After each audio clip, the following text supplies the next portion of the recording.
ಯಾವ ಮಾರ್ಗದಿಂದ ಕಷ್ಟವಿಲ್ಲದೆ ಅನಾಯಾಸ ಯೋಗ ಪ್ರಾಪ್ತಿಯಾಗುತ್ತದೋ ಅದಕ್ಕೆ ಸಿದ್ಧ ಮಾರ್ಗವೆನ್ನುತ್ತಾರೆ. ಯೋಗ ರೂಪಸಿದ್ಧಿ ಪ್ರಾಪ್ತಿಯ ಮಾರ್ಗವೆಂದರೆ ಸುಷುಮ್ನಾ ನಾಡಿಯಾಗಿದೆ.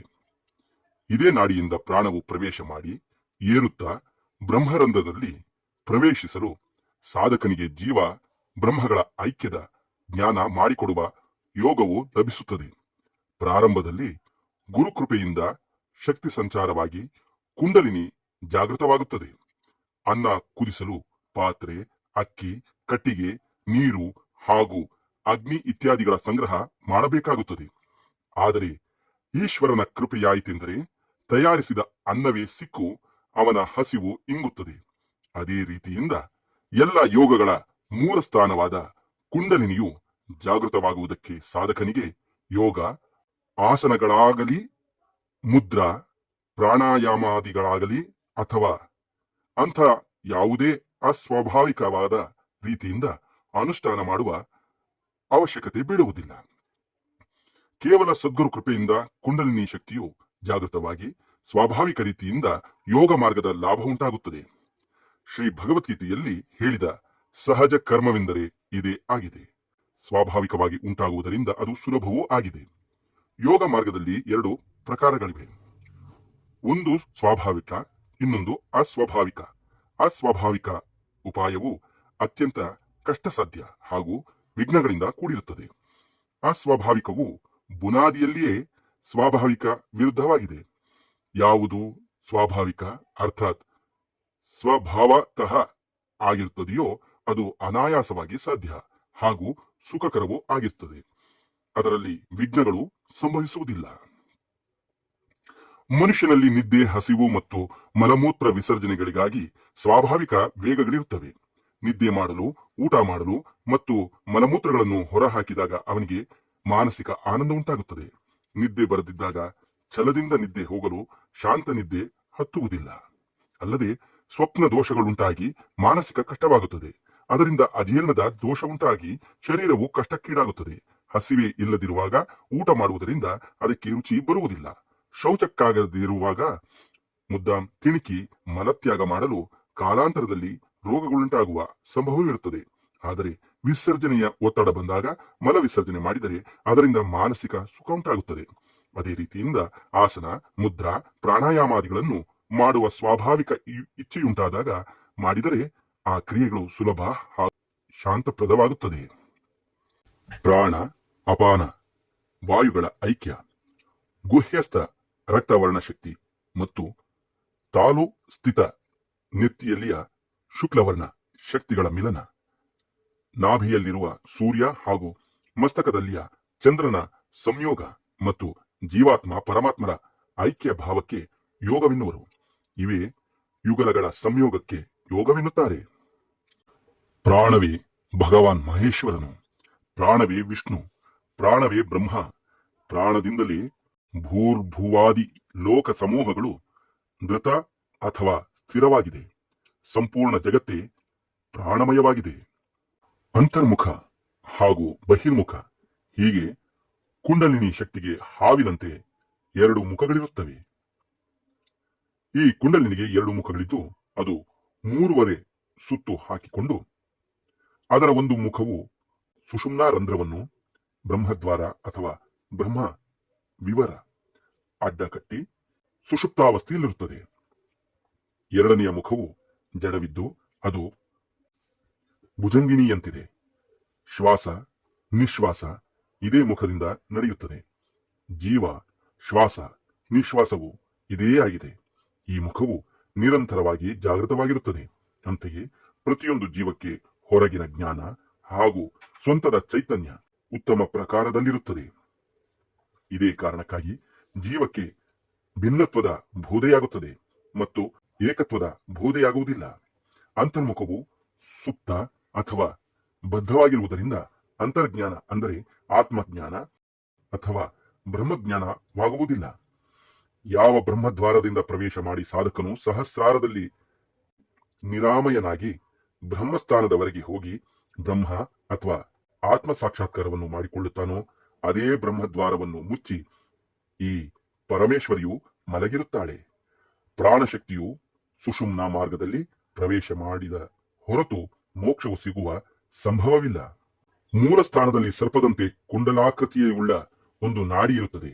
ಅದು ಪ್ರಾಣಶಕ್ತಿಯ ಸ್ಥಾನವಾಗಿದೆ. ಅದರಿಂದಾಗಿ ಈ ಪ್ರಾಣಕ್ಕೆ ಕುಂಡಲಿನಿ ಎನ್ನುತ್ತಾರೆ. ಈ ಶಕ್ತಿಯು ಮೋಡಗಳಲ್ಲಿ ಮಿಂಚು ಇರುವಂತೆ ವಿದ್ಯಮಾನವಾಗಿರುತ್ತದೆ. ಮೂಲಾಧಾರಸ್ಥ ಪ್ರಾಣವಾಯುವು ಮೇಲೆ ಏರುವಾಗ ಅದಕ್ಕೆ ತಡೆಯುಂಟಾಗಲು ಶರೀರದಲ್ಲಿ ಕಂಪನ ಉಂಟಾಗುತ್ತದೆ. ಹೀಗೆ ತಡೆಯುಂಟಾಗುವುದರಿಂದ ಯೋಗಿಗಳಲ್ಲಿ ನೃತ್ಯಾದಿಗಳು ನೈಸರ್ಗಿಕವಾಗಿ ಶರೀರದಲ್ಲುಂಟಾಗುತ್ತದೆ. ಹೀಗೆ ಕಂಪನ, ಕುಣಿತ, ಘೂರ್ಣ, ತಿರುಗುವುದು, ಆಸನ, ಮುದ್ರೆಗಳು ಮತ್ತು ಶರೀರದಲ್ಲಿ ಹೀಗೆ ಉಂಟಾಗುವ ನಾನಾ ಪ್ರಕಾರದ ಗತಿಯಿಂದ ಸುಷುಮ್ನ ನಾಡಿಯಲ್ಲಿಯ ಅಡೆತಡೆಗಳು ದೂರಾಗಿ ಅದರಲ್ಲಿಯ ಮಾರ್ಗವು ಸ್ವಚ್ಛವಾಗುತ್ತದೆ. ಸುಷುಮ್ನ ಮಾರ್ಗವು ಸ್ವಚ್ಛವಾಗಲು ಪ್ರಾಣಶಕ್ತಿಗೆ ವೇಗ ಉಂಟಾಗುತ್ತದೆ. ಮುಂದೆ ಅದು ಏರುತ್ತಾ ಸಹಸ್ರಾರಕ್ಕೆ ಮುಟ್ಟಿ ಬ್ರಹ್ಮರಂಧ್ರದಲ್ಲಿ ಲೀನ ಹೊಂದುತ್ತದೆ. ಆಗ ಸಾಧಕನಿಗೆ ಸರ್ವವೃತ್ತಿ ನಿರೋಧ ರೂಪವಾದ ನಿರ್ವಿಕಲ್ಪ ಸಮಾಧಿಯು ಪ್ರಾಪ್ತವಾಗುತ್ತದೆ.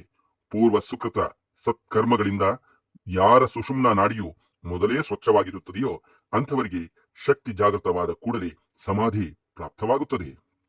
ಅನಾದಿ ವಸ್ತು ಸಚ್ಚಿದಾನಂದದ ವಿಗ್ರಹವಾಗಿರುವ ಶ್ರೀಕೃಷ್ಣನು ಪರಮೇಶ್ವರ ಸ್ವರೂಪನೇ ಆಗಿದ್ದಾನೆ. ಲೀಲೆಯನ್ನು ಮಾಡುವುದಕ್ಕಾಗಿ ಅವನು ಎಲ್ಲಕ್ಕೂ ಮೊದಲು ಪುರುಷಾಕಾರದಲ್ಲಿ ಪ್ರಕಟವಾದನು. ಅಂತೆಯೇ ಅವನು ಸರ್ವಕಾರಣದ ಕಾರಣನಾಗಿದ್ದಾನೆ. ಅದಕ್ಕೋಸ್ಕರ ಅವನಿಗೆ ಆದಿ ಎನ್ನುತ್ತಾರೆ. ಅವನೇ ಈ ಪೃಥ್ವಿಯ ರಕ್ಷಕನು, ಸರ್ವ ಕಾರಣಗಳ ಕಾರಣನಾಗಿದ್ದಾನೆ. ಭಗವಾನ್ ಕೃಷ್ಣನ ಅಭಿನ್ನ ಶಕ್ತಿಯೇ ರಾಧಾ. ಈ ಚಿತ್ ಶಕ್ತಿ ಸ್ವರೂಪಿಣಿಯಾದ ರಾಧೆಯು ಚೈತನ್ಯ ರೂಪಿಯಾದ ಶ್ರೀಕೃಷ್ಣನಲ್ಲಿ ವಿಭಿನ್ನ ರೂಪದಿಂದ ಇರುವಾಗ ಯಾವ ಲೀಲೆಯೂ ಉಂಟಾಗುವುದಿಲ್ಲ. ಲೀಲಾ ರಸ ಭೋಗಕ್ಕಾಗಿ ಶ್ರೀಕೃಷ್ಣನು ತನ್ನಿಂದ ತನ್ನ ಚಿತ್ ಶಕ್ತಿಯಾದ ರಾಧೆಯನ್ನು ಪ್ರಕಟ ಮಾಡುತ್ತಾನೆ. ಇವಳೇ ರಾಧಾ ಸಂಘಿನಿ, ಸಂಬಿತ್ ಮತ್ತು ಆಹ್ಲಾದದಾಯಿನಿ ಶಕ್ತಿಯಾಗಿದ್ದಾಳೆ. ಅಂತೆಯೇ ರಾಧೆಯು ಚಿತ್ ಶಕ್ತಿ ಅಥವಾ ಕುಂಡಲಿನಿ ಶಕ್ತಿಯಾಗಿದ್ದಾಳೆ. ಅವಳು ಆನಂದ ಕೊಡುವವಳಾಗಿದ್ದರಿಂದ ಅವಳಿಗೆ ಆಹ್ಲಾದಿನಿ ಶಕ್ತಿ ಎನ್ನುತ್ತಾರೆ. ಈ ಶಕ್ತಿಯು ಜಾಗೃತವಾಗದಿರಲು ಸಾಧಕನಿಗೆ ಆನಂದವಾದರೂ ಹೇಗೆ ದೊರಕೀತು? ಆನಂದ ಅಂಶದಿಂದ ಆಹ್ಲಾದಿನಿ, ಸತ್ ಅಂಶದಿಂದ ಸಂಗಿನಿ ಮತ್ತು ಚಿತ್ ಅಂಶದಿಂದ ಸಂಬಿತ್. ಸಂಗಿನಿಯ ಸಾರ ಅಂಶದ ಹೆಸರು ಶುದ್ಧ ಸತ್ವವಾಗಿದೆ. ಇದರಲ್ಲಿ ಈಶ್ವರನ ಸತ್ತೆಯು ವಿಶ್ರಾಮವನ್ನು ಹೊಂದಿರುತ್ತದೆ. ಆಹ್ಲಾದಿನಿಯ ಸಾರವೆಂದರೆ ಪ್ರೇಮ.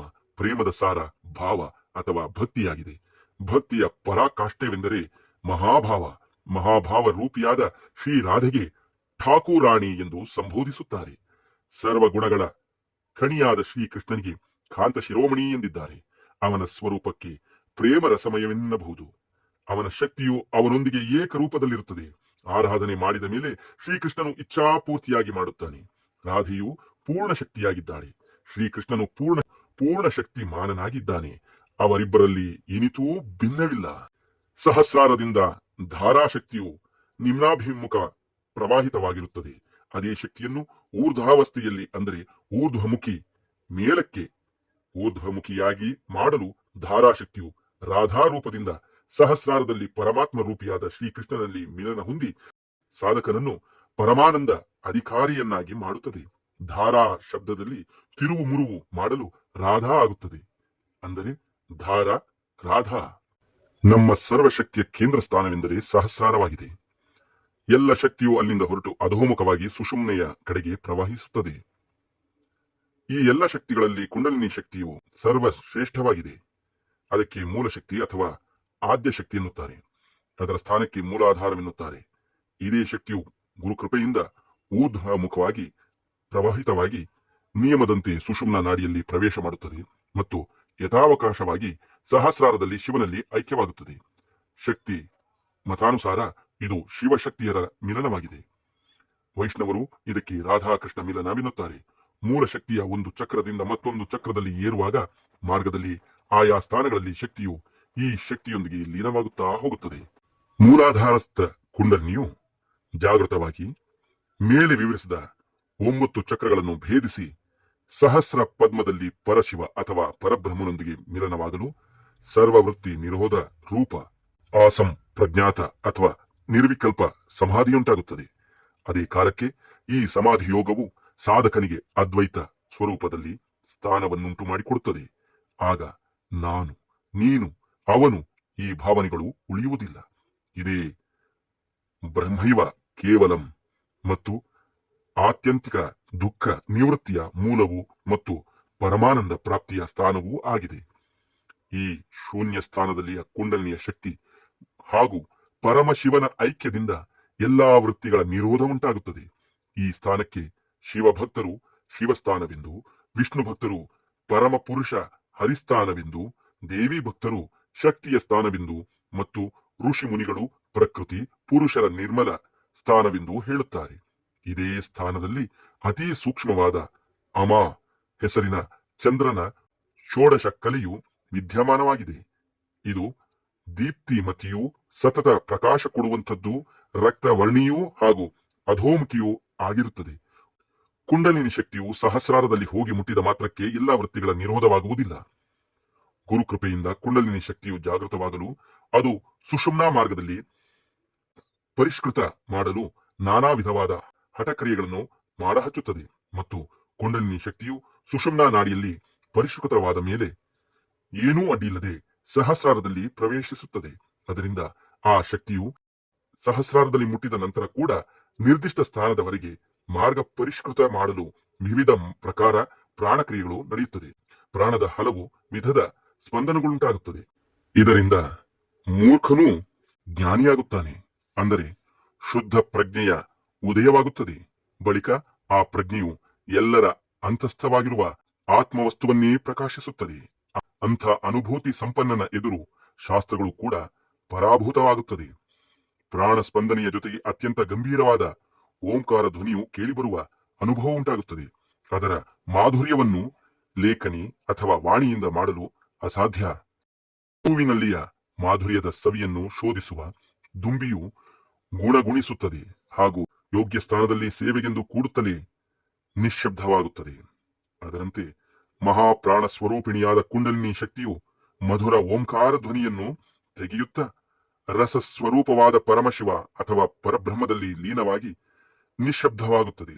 ಇದೇ ಬ್ರಹ್ಮಭಾವವಾಗಿದೆ. ಇದೇ ಸಾಧಕನ ನಿರ್ಗುಣ ಬ್ರಹ್ಮಸ್ವರೂಪ ಸ್ಥಿತಿಯಾಗಿದೆ. ಇದೇ ಸ್ಥಿತಿಯಿಂದಲೇ ಸಾಧಕನು ಮತ್ತೆ ಮತ್ತೆ ಜನ್ಮ ಮೃತ್ಯು ರೂಪಿಯಾದ ದುಃಖ ಬೀಜವನ್ನು ಧ್ವಂಸ ಮಾಡಬಲ್ಲನು. ಹರಿ ಓಂ ತತ್ಸತ್. ಓಂ ಶಾಂತಿ ಶಾಂತಿ ಶಾಂತಿ. ಶ್ರೀಕೃಷ್ಣಾರ್ಪಣಮಸ್ತು.